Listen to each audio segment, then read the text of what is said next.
Presented by LK Entertainment.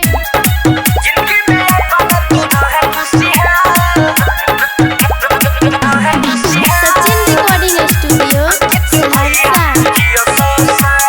Singing by Dharti Dhan Yadav.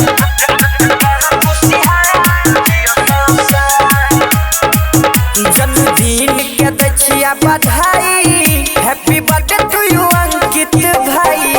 जन्मदिन के दछिया बधाई, happy birthday to you Ankit भाई।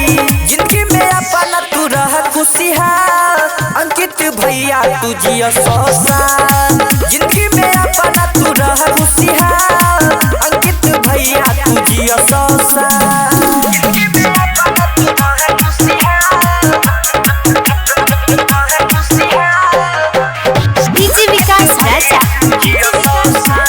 Sachin Recording Studio, Saharsa.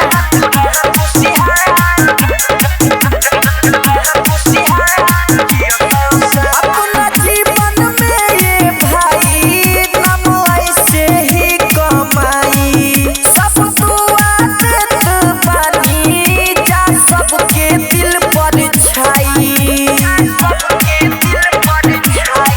अपना जीवन में ये भाई नाम ऐसे ही कमाई। सब दुआ देत बानी, जा सबके दिल पर छाई। पूरा थली में कर कमाल, अंकित भैया तू जिया 100 साल। जिंदगी में अपना तू रह खुशहाल, अंकित भैया तू जिया 100 साल।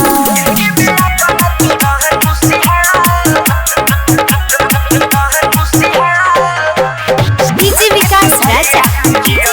Sachin Recording Studio, Saharsa.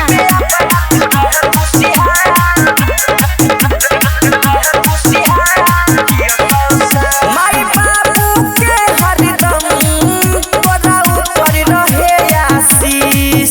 Writer Krishna संगे सिपू अरुण करता रे मिस।